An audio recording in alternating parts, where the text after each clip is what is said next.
فصل نهم، ساختن یک آینده مالی مطمئن. زنان از ابتدای تاریخ به شدت توسط مردان زندگیشان محافظت شده و این مردان همواره معتقد بودند که لازم نیست این موجودات کوچک ذهنهای کوچک خود را درگیر دغدغه‌های مالی کنند، چون آنها به عنوان پدران و شوهران این کار را به جای ایشان انجام می دهند. به همین دلیل بیوگی و مطلقه شدن زنان را دچار شوک بزرگی می کرد. اما واقعاً اینطور نیست، چون ذهنهای کوچک ما بیش از آنچه گمانش می رود توانایی یادگیری در مورد مسائل مالی را دارد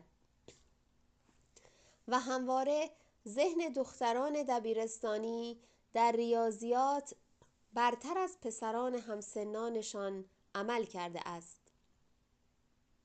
به هر حال زمان آن فرا رسیده که زنان در مورد امور بانکداری و سرمایه گذاری چیزهای بیشتری بیاموزند،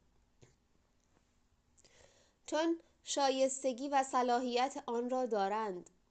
هر زنی باید از نظر مالی مستقل باشد، اما ما به ندرت به این مسائل پرداخته و خود را کلاً از دنیای اقتصاد جدا کرده ایم. در خانواده‌های سنتی پول درآوردن کار مردان بوده و مواظبت از بچه‌ها و نظافت وظیفه زنان، در صورتی که در بسیاری از موارد عقل معاش زنان بهتر از مردان است. در هر حال شاید اشاعه این باور که پول و پول درآوردن به مردان مربوط است راه دیگری برای سر جای خود نگاه داشتن زنان جامعه بوده است. هنوز بسیاری از زنان از واژه مالی می ترسند، اما باید با این باور کهنه که زنان از این مسائل چیزی سر در نمی آورند مبارزه کرد، چون هوش و ذکاوت برخورد با موضوعات مالی به زنان عطا شده است. می توان در این زمینه به کلاس‌های آموزشی رفت، به نوار گوش کرد، کتاب خواند و گروه‌های مطالعه تشکیل داد. با آشنایی کامل دنیای پول و اقتصاد دیگر دلیلی برای ترسیدن وجود نخواهد داشت. گمان نکنید چون خانه‌دار هستید، ازدواج موفقی داشته اید و عاشق زندگی و فرزندانتان هستید، دیگر لازم نیست چیزی راجع به پول و مسائل مالی بدانید. فکر کنید اگر ناگهان خدایی نکرده همسرتان بمیرد یا شما را طلاق بدهد، با بچه‌های در حال رشدتان چه خواهید کرد؟ بچه‌هایی که هر روز دستشان برای خرج کردن به سوی شما درازتر خواهد شد. بدیهی است این موقعیت هر زن آموزش ندیده‌ای را دچار بحران می‌کند. پس حالا که فرصتی هست و می توانید شروع به یاد گرفتن کنید. اگر قبل از نیازتان یاد بگیرید ممکن است هرگز مجبور به استفاده از آن نشوید، چون قدرت همیشه در دست دانش بوده و خواهد بود. پس‌اندازهای کوچک شروع خوبی برای رفتن به سوی رفاه هستند. دیدن قلکی که هر روز پرتر و پرتر می شود لذت بخش است و ما از پس‌انداز کردن به سوی سرمایه گذاری می رویم. در این صورت به جای اینکه شما به خاطر پول کار کنید، پول به خاطر شما کار خواهد کرد. در این حالت بهتر است مانند من تکرار این عبارت تأکیدی را فراموش نکنید: اندوخته من روز به روز بیشتر می شود و به هر طرف می روم ثروت انتظارم را می کشد. من این عبارت را برای خودم تبدیل به یک قانون فردی لازم الاجرا کرده ام. بهتر است برای شما هم همین طور باشد. من دوست دارم ذهنیت شما را در مورد پول تغییر بدهم. این حرف من از روی تجربه است، چون من از دنیای فقر، یک فقر واقعی، به اینجا رسیدم. من در بیشتر روزهای زندگیم بیپولی و فقر را تجربه کرده ام. چون ذهنیت فقر مرا احاطه کرده بود، نه ذهنیت ثروت، به همین دلیل به خوبی می‌دانم که توانستم با تغییر طرز فکر خود آگاهی و جهانم را هم متحول کنم. من لوئیز کودکی افسرده و غمگین بودم. تقریباً هیچ وقت پول در خانه ما پیدا نمی‌شد و در تمام دوران کودکیم هیچ غذای گرم و لذیذی در اجاق سرد خانه‌مان پخته نشد. پدرم کارمند ساده‌ای بود که درآمد مختصرش کفاف خرج زندگی ما را نمی‌داد و خدا می‌داند بعد از اینکه سرانجام توانستم در یک بازارچه تنگ و در هم ریخته کاری دست و پا کنم چقدر ذوق کردم. مزیت کار در آن مکان افزایش آگاهی من بود. من همانجا کار می کردم و همانجا شام می خوردم و حاضر بودم هر کار حقیری را انجام دهم، چون هوشیاری و آگاهی من به این باور رسیده بود که من فقط استحقاق انجام آن کار پست را دارم. مدتها طول کشید تا این زنجیر اعتقادی پست طلب بشکند. وقتی پا در فرایند رشد و تعالی گذاشتم، دیدم حقیقت جهان چیزی جز فراوانی نیست و البته این فراوانی فقط در اختیار کسانی خواهد بود که هوشیاری خود را گسترش داده باشند. دنیا عاشق بخشیدن است. این ما هستیم که گرفتن را برای خود سخت کرده ایم. پس بگویید من ثروت را ممکن دانسته خود را شایسته آن می دانم و می توانم ثروتمند شوم تا برای همیشه از فقر و نداری فاصله بگیرید. از دهان هر زنی می شنویم که می گوید من پول می خواهم، من به پول احتیاج دارم، اما همین زنان روز و شب به کار ساختن حصاری بلند در اطراف این خواسته خود مشغولند. یکی از دشوارترین کارگاه‌های آموزشی کارگاه توانگری است، زیرا شرکت کنندگان آن به محض به چالش کشیده شدن باورهایشان در مورد توانگری و ثروتمندی به شدت از کوره در می روند و البته در این میان انعطاف ناپذیرترین و خشکترین عقاید در مورد فقر و بدبختی متعلق به نیازمندترین زنان است. این دسته نیز از به چالش کشیده شدن عقایدشان سخت برافروخته می شوند، اما خوشبختانه هر کس می تواند عقاید تنگ نظرانه و محدود کننده اش را تغییر دهد. اما تغییر اساسی تر نیازمند زحمت بیشتر، ترس بیشتر و البته در پایان نتیجه بهتر است.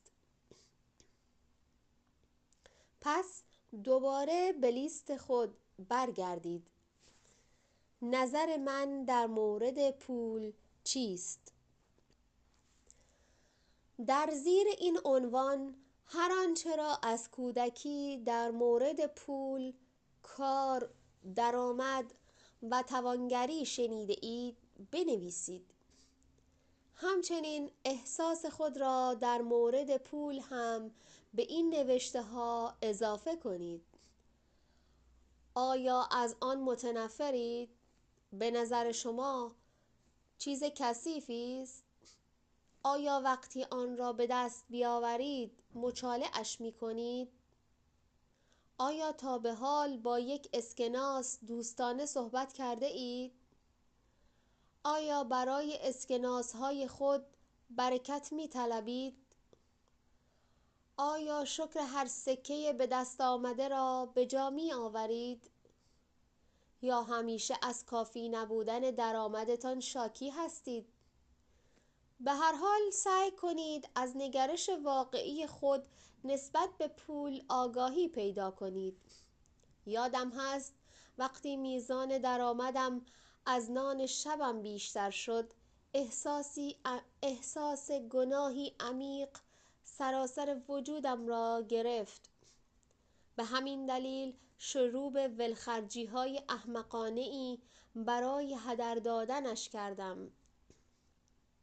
چون کسب درآمد اضافی کاملا متضاد با باورهای کهنه ذهن نیمه هوشیار من بود و من باید به نوعی از شر آن خلاص می شدم و زمان زیادی گذشت تا فهمیدم من سزاوار پولی که در می آورم هستم و حق لذت بردن از آن و پسنداز کردنش را دارم. من دوست دارم تمام زنان بدانند هیچ رویدادی دعوت نشده به سراغشان نمی آید و هر اتفاقی را خود آنها از قبل در هوشیاریشان خلق می کنند. پس می توان در یک بانک کیهانی به اندازه کافی برای روز مبادا خوبی و ثروت ذخیره کنند. نسبت به سرازیر شدن خوبی ها به زندگیتان احساس گناه نکنید، چون این برگشت پسنداز خودتان است. پس لازم نیست برای رسیدن به حق خود چیزی بپردازید. شما زحمت خود را کشیده اید، به همین دلیل موهبت ها آمده و پیدایتان کرده اند. مطمئن باشید وقتی می‌بینید درآمدتان افزایش پیدا کرده، کارتان رونق گرفته و پول از سر و رویتان می‌ریزد، یعنی از قبل تمام اینها را در ذهن هوشیارتان کسب کرده و روی دادن آنها را دیده اید. پس حالا زمان چیدن محصول و لذت بردن از تفکر مثبت خویش است. این محصول کاشته خودم است و من استحقاقش را دارم. بعد از این زمان شکرگزاری است، چون همانطور که قبلا گفتم دنیا عاشق انسانهای قدردان است. زمان را با فکر کردن به اینکه چرا در زمانه بیپولی سایر زنان پولدار شده اید به هدر ندهید. هر کس تحت قانون هوشیاری خود زندگی می کند و با باز کردن چشمان ذهن هوشیارش توانایی خلق خوبی ها را برای خود دارد. بیداری معنوی منتظر تک تک انسان هاست تا به سراغش بروند. فرصت ها همیشه حضور دارند و این بستگی به ما دارد که به سراغشان می رویم یا از آنها روی برمیگردانیم. چون هرگاه دانش آموز حاضر باشد، آموزگار خواهد آمد، نه یک دقیقه زودتر، نه یک دقیقه دیرتر. من به دادن 1 درهم از محصول خود به خود ایمان دارم، چون نیروی شگفت‌انگیز آن را دیده‌ام. اشریه دادن به خویش بر زبان آوردن این کلام در مقابل دنیاست. من توانگرم، من شایستگی‌اش را دارم و هدیه‌هایم را می‌پذیرم. من پیشنهاد می‌کنم زنان 10 تا 20% از درآمدشان را به خود اختصاص دهند. بهتر است این مقدار را از بهترین بخش داراییشان بردارند. مهم نیست مقدار پولی که کنار می‌گذارید چقدر اندک است. فقط این کار را انجام بدهید. باورتان نمی‌شود با چه سرعتی میزان آن زیاد خواهد شد. اشریه دادن به خود نوعی عشق به خود است و باعث ارج گذاردن به خویش می شود. همیشه شنیده ایم باید در راه خدا اشریه داد، اما غافلیم که خودمان هم بخشی از خداوند هستیم. با اشریه دادن به خود سرچشمه معنوی خود را پرآبتر خواهید کرد. هرگز منتظر کسب درآمد بیشتر برای این کار نباشید، چون با اختیار کردن ذهنیت فقر هرگز پول کافی برای اشریه دادن به دست نخواهید آورد. همین حالا باید ایمان خود را تغییر داده و مبلغی از درآمدتان را قبل از اینکه حتی از دستتان برود کنار بگذارید. بعد با باقی مانده پول خود هر کاری که می‌خواهید انجام دهید. فقط خدا می‌داند این روش چطور درهای خیر و برکت را به روی شما باز خواهد کرد.